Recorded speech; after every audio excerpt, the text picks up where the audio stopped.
ಬಾಗಲಕೋಟೆಯ ದಿವಂಗತ ಶಾಸಕ ಎಚ್.ವೈ. ಮೇಟಿ ಅವರ ಕುಟುಂಬಕ್ಕೆ ಉಪಚುನಾವಣೆಯಲ್ಲಿ ಟಿಕೆಟ್ ಕೊಡಬೇಕು ಎಂದು ಅವರ ಅಭಿಮಾನಿಗಳು, ಪಕ್ಷದ ಕಾರ್ಯಕರ್ತರು ಅಭಿಪ್ರಾಯವನ್ನು ಮಂಡಿಸಿದ್ದಾರೆ ಎಂದು ಬಾಗಲಕೋಟೆಯ ಕಾಂಗ್ರೆಸ್ ಪಕ್ಷದ ಜಿಲ್ಲಾ ಅಧ್ಯಕ್ಷ ಎಸ್.ಜಿ. ನಂಜೇನಮಠ ಅವರು ಹೇಳಿದ್ದಾರೆ. ಡಿಸೆಂಬರ್ 23ರ ಮಧ್ಯಾಹ್ನ 1:30 ಸಂದರ್ಭದಲ್ಲಿ ಬಾಗಲಕೋಟೆ ನಗರದಲ್ಲಿ ಮಾತನಾಡಿರುವ ಅವರು, ಈಗಾಗಲೇ ಕಾಂಗ್ರೆಸ್ ಪಕ್ಷದ ಕಾರ್ಯಾಲಯದಲ್ಲಿ ಸಭೆಯೊಂದನ್ನು ನಡೆಸಲಾಗಿದ್ದು, ಬಾಗಲಕೋಟೆಗೆ ಆಗಮಿಸಿದ್ದ ಸಚಿವ ಹಾಗೂ ಕಾಂಗ್ರೆಸ್ ಪಕ್ಷದ ಕಾರ್ಯಾಧ್ಯಕ್ಷ ಸತೀಶ್ ಜಾರಕಿಹೊಳಿ ಅವರ ಮುಂದೆ ಎಚ್.ವೈ. ಮೇಟಿ ಅವರ ಕುಟುಂಬಕ್ಕೆ ಟಿಕೆಟ್ ಕೊಡಬೇಕು ಎಂದು ಅವರ ಅಭಿಮಾನಿಗಳು ಹಾಗೂ ಕಾರ್ಯಕರ್ತರು ಅಭಿಪ್ರಾಯವನ್ನು ಮಂಡನೆ ಮಾಡಿದ್ದಾರೆ ಎಂದು ತಿಳಿಸಿದ್ದಾರೆ.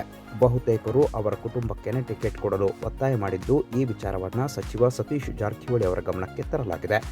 ಇನ್ನು ಮುಂದೆ ರಾಜ್ಯಾಧ್ಯಕ್ಷರು ಹಾಗೂ ಸಿಎಂ ಅವರು ನಿರ್ಧಾರವನ್ನು ತೆಗೆದುಕೊಳ್ಳುತ್ತಾರೆ ಎಂದು ಸಚಿವರು ಕೂಡ ಹೇಳಿದ್ದಾರೆ ಎಂದು ಅವರು ತಿಳಿಸಿದ್ದು, ಇನ್ನು ಈ ಸಂದರ್ಭದಲ್ಲಿ ಅವರು ಮಾತನಾಡಿದ್ದು ಹೀಗೆ.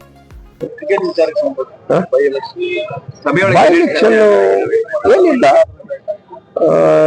ನಾಯಕರ ಜೊತೆಗೆ ಚರ್ಚೆ ಮಾಡಿ, ಅಭಿಪ್ರಾಯ ಸಂಗ್ರಹ ಮಾಡಿ, ಅವರ ಅಭಿಪ್ರಾಯಗಳ ಆಧಾರದ ಮೇಲೆ ಯಾರು ಸೂಕ್ತ ಅನ್ನುವಂಥದ್ದು ಮಾಡ್ತೀವಿ ಅಂತ ಹೇಳಿ ನಮ್ಮ PWD ಮಿನಿಸ್ಟರ್ ಶ್ರೀಮಾನ್ ಜಾರಕಿಹೊಳಿ ಅವರು ಹೇಳಿದ್ದಾರೆ. ಅಂತಿಮವಾಗಿ ಪಕ್ಷದ ರಾಜ್ಯಾಧ್ಯಕ್ಷರು, ಮುಖ್ಯಮಂತ್ರಿಗಳು ತೀರ್ಮಾನ ತಗೋತಾರೆ ಅನ್ನುವಂತ ಮಾತನ್ನು ಹೇಳಿದ್ದಾರೆ. ಅಭಿಮಾನಿಗಳು, ಕಾರ್ಯಕರ್ತರು ಮೇಟಿ ಅವರ ಕುಟುಂಬಕ್ಕೆ ಯಾರಿಗಾದ್ರೂ ಕೊಟ್ಟರೆ ಒಳ್ಳೆಯದು ಅನ್ನೋ ಅಭಿಪ್ರಾಯ ಹೇಳಿದ್ದಾರೆ. ಆ ಅಭಿಪ್ರಾಯವನ್ನು ಅವ್ರು ಕೇಳಿದ್ದಾರೆ. ನಂತರ ಅವರು ತೀರ್ಮಾನ ಅವ್ರವ್ರು ಕೂಡ ಮಾಡ್ತಾರೆ. ಪಟ್ಟಿ ಒಂದು ಇಲ್ಲ, ನಮಗೊಂದು ಬಂದಿಲ್ಲ.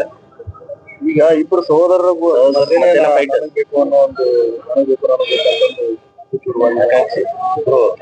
ಅಲ್ಲ, ನನಗ್ ಕೊಡ್ರಿ ಅಂತ ಕೇಳಿರ್ಬೇಕು.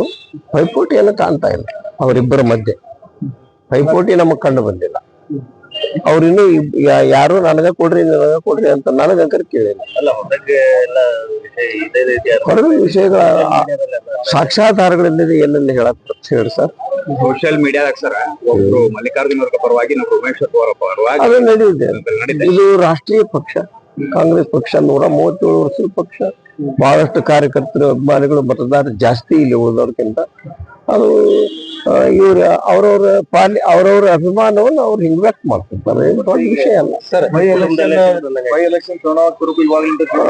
ಕುಟುಂಬದಲ್ಲೇ ಕೊಡ್ಬೇಕು ಅನ್ನುವಂಥದ್ದು ಒಮ್ಮೆ ನಮ್ಮ ಕಾಂಗ್ರೆಸ್ ನಲ್ಲಿ ಹೆಚ್ಚಾಗಿ ಅನುಕಂಪದ ಆಧಾರದ ಮೇಲೆ ಆ ರೀತಿಯಾಗಿ ತೀರ್ಮಾನ ತೆಗೆದುಕೊಂಡಿದ್ದು ಹೆಚ್ಚು.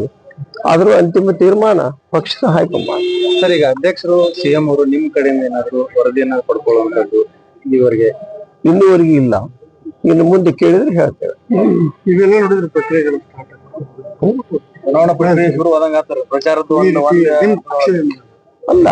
ಈಗ ಸ್ವಾಭಾವಿಕವಾಗಿ ಒಂದು ಸರ್ಕಾರ ಇದೆ, ದೊಡ್ಡ ಪಕ್ಷ ಇದೆ, ಬಹಳಷ್ಟು ಕಾರ್ಯಕರ್ತರಿದ್ದಾರೆ, ಬಹಳಷ್ಟು ದುಡಿದವರಿದ್ದಾರೆ. ಇನ್ನೊಂದೆಲ್ಲ ಇದ್ದಾಗ ಇದು ಜಾಗ ಖಾಲಿ ಆದಲ್ಲ. ಸಾಮಾನ್ಯವಾಗಿ ಬೆಳವಣಿಗೆಗಳು ಎಲ್ಲಾ ಕಡೆ ಆಗುವಂತ ನಮ್ಮಲ್ಲಿ ಆಗ್ಯಾವ. ವಿಶೇಷತೆ ಏನಿಲ್ಲ.